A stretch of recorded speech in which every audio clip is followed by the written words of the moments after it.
Hey, what's going on, everybody? I just wanted to bring you some footage of some actual gameplay today. Yesterday, I was able to drop 23.5 million on Nightmare on the clan boss in one key. So I'm going to show you the team that I use, the strategy that I employ, and how I did it. So we're going to hop right into that today. So we're going to watch this video real quick. This is a screen recording of me battling the clan boss from my phone. So here's my team. I use a counter-attack team, which means that Martyr, which is right here, she's going to be one of the key members. She goes first, and she places her Bastion of Faith. This gives everybody on my team counter-attack and an increased defense buff. With that, look, as you see right there, I already have the 3 debuffs placed because Martyr is able to, because all these heroes have on their A1, Aethel has weakened, Tyrell has decreased attack, and she has decreased defense. So already we're putting those on there. Aothar is going to put his 4 poisons on. We got one that has 3 for the extended duration, which is really great. And you're going to see kind of how I just walk through this. It's honestly pretty straightforward. Every single round, the clan boss will start out by doing his 2 AoE attacks and then his 1 stun attack. So the goal is for Martyr to put up her counterattack and increase defense during both of the AoE attacks. And then Aethel is going to get stunned because Aethel is my lead. So because she is the lead hero, she is the most likely to get stunned. Now, a couple of things can change that and make somebody else get stunned, and I'll show you what those are, and I'll show you how to avoid those things as this goes on. And in fact, it is the reason why you see that I'm not using Aethel's A3 ability or Blind Seer's A2 ability, which is her shield. It's because I use those to make sure that Aethel is the one that takes the stun. Because the last thing that I don't want Aothar to get stunned because it will mess up his cooldowns, he'll deal less damage, and I definitely don't want Martyr to get stunned because that will mess up the counterattack rotation. So what happens is when Martyr casts her buff, if Aethel gets a extended buff, whether it is the shield or the counterattack, I use the extra turn that Aethel can provide herself to actually get rid of one of those turns of the buff. Because if Aethel has this shield, this increased defense, or this counterattack buff on her, when it is time for the clan boss to do his punch attack, then he will pick a different target.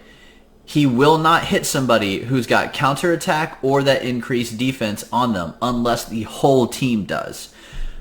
But so you want to make sure that, like for me, I want to make sure that my Aethel is pretty much clear. So you see here again, there's this 3, right? So Aethel is going to have an extra turn of having this. So this shield will be up whenever he wants to attack. So I do one of 2 things to avoid that. I use Aethel's A3 or I use Blind Seer's A2, which is a shield, and it will prevent the debuffs. But Aethel's thing will be back up this time, so I don't have to worry about it. And that's really kind of just what we do. And it's going to be a rinse and really just repeat. We're just making sure that Aethel takes the stun, and we are just continuing in this strategy here. Martyr puts up the decrease or the increased defense and the counterattack. These buffs stay on. Aothar keeps placing his poisons, and that's how it goes. Up until a little bit later on in the video, things start to get a little more tricky once the damage increases, and we'll go over that in a second once we get to that point. So again, she takes this. He won't hit anybody who has a shield or a counterattack. You want Aethel to take that counterattack. My other people are too valuable. Tyrell he's huge in clan boss because of this decreased attack. That means the clan boss gets 50% decrease attack reduction. So you can literally last twice as long if you can keep that buff up the whole time. Which, as you see in this video with my Tyrell, I do. I never drop that debuff. I never drop decrease attack.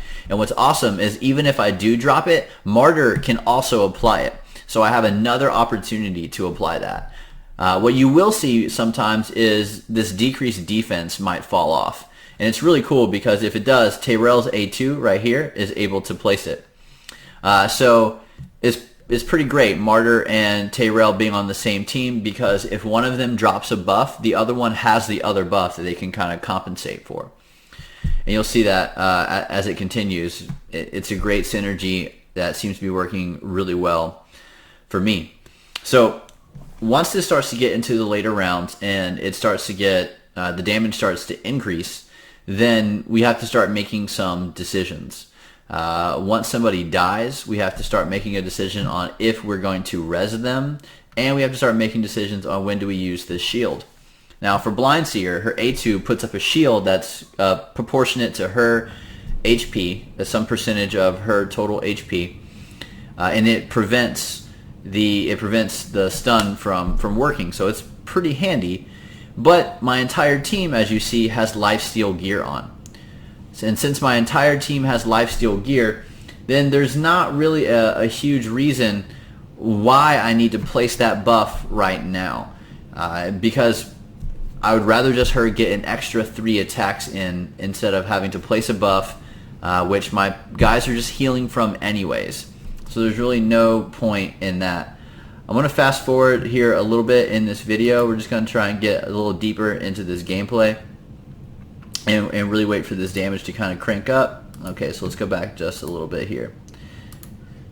So here we have an instance where Aethel actually goes down. So Aethel goes down and she dies. And now I have to make the decision on whether or not this is where I'm going to res her. So once it gets back to Blindseer, I have to make this decision. Now, if the next attack from Clan Boss is his punch, where he stuns somebody, I will not use the res, because she puts this, look at this, on every single hero when she reses, she puts this block damage buff, which means she's the only available target for him to hit, and he will hit her. So a lot of the times, if I were to choose to res, and that was the next attack, Blindseer will die on the next attack, and I don't want her going down. But as you saw, it's definitely okay for me to res if one of the next attacks is the AoE, because usually she can live through the AoE, no problem. And then once she lives through the AoE, watch this, she puts up the shield as you see, so that way my people have time to heal back. She can heal, Aethel can full heal, and I will be right back to maximum damage output once again. So that's kind of how we stay alive throughout this thing. So it's really just kind of balancing your skills. As you progress with your team, you really want to know your team really well. You want to know what is going to make the clan boss hit them. You're going to want to know when to use your abilities to the best that you can. So like I said, resing with Blindseer is not always the best move, because she could die the next turn. He could specifically target her, and we don't want that. So we have to pick and choose when we're going to res. We have to pick and choose when we're going to shield. And we have to make sure that we're using Aethel's A3, like I said, to make sure that Aethel is the one who's taking this big hit. Because none of these other people, I want them to go down. I would much prefer Aethel to go down first, and for everybody else to just kind of keep fighting. Now the cool thing with this is Aethel went down pretty early, which means that Blindseer is probably going to get 2 reses out of this battle. And that is amazing. When you can res one hero, and then more than likely she's going to res multiple heroes on the next one, if I'm not mistaken. I'm really excited for that. See, Aethel's going to take those hits. That's no problem. We're just going to continue a little bit and see what happens here. So Blindseer's going to go. So now I have a decision to make whether I shield or whether I just hit regularly. So I went ahead and used the shield there and put the Bastion up. So look at this. So Aethel is going to live through this attack, and Aethel is going to heal back up. And so is the rest of my team. And they're also going to have that shield there for the next AoE as well. So that was a good time to use the shield. It saved Aethel from going down and got my team back all the way up. Now the res, as you can see, is back to reset. So the next time somebody goes down, we're going to be able to bring them back. And as you can see, that damage is ramping up pretty quickly. Now, what allows me to stay in this fight so long, as you can see, it's been going on for 10 minutes.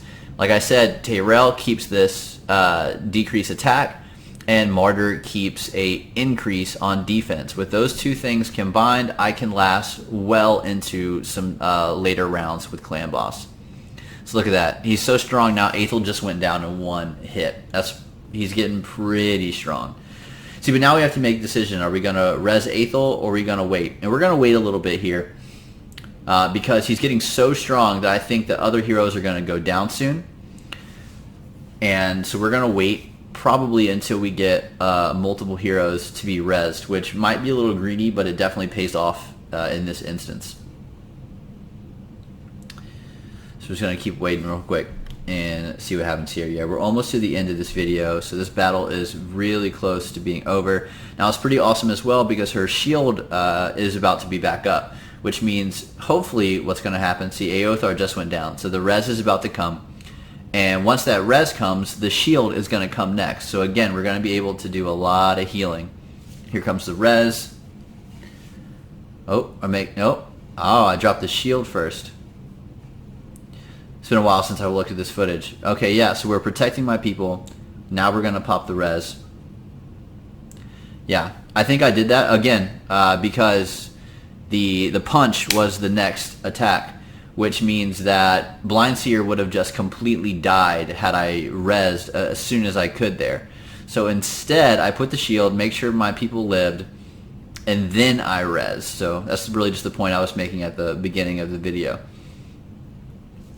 So look at this. We're able to just deal a lot extra damage because right now, if I had rezzed immediately, then Blind Seer would be dead right now, and my team would be rocking significantly less people on it.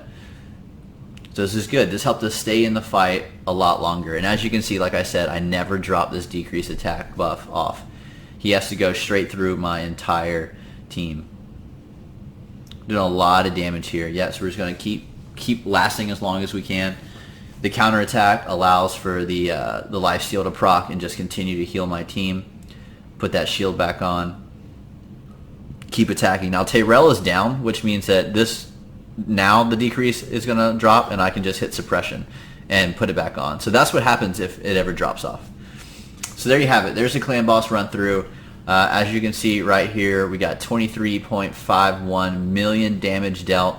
Here's the stats right here. So Eothar pumped out 8.3 million on his own. Tyrell and Blind Seer coming in next with some 4 million, 4.5, 4.6. Martyr at 3, Aethel at 2. So there's the damage kind of breakdown for the team. 21 million damage. And one of the things that I was really excited about, which I'll show you right here, is got ultimate chest in 2 keys. So I was really excited about that as well. So that's just a quick rundown, quick breakthrough, a little walkthrough of my team, how it works, how I kind of play around the different debuffs and stuns and all of those kind of things. I hope this was helpful so you can see a really high level walkthrough happen right before your eyes and kind of how I navigate those waters to get the most damage that I can. So hey, I really appreciate you checking out this video to kind of see how it works. You know, if you found this helpful at all, you can hit that subscribe button and that like button. Yeah, thank you so much. Thank you for watching. I'll catch you guys next time. Peace.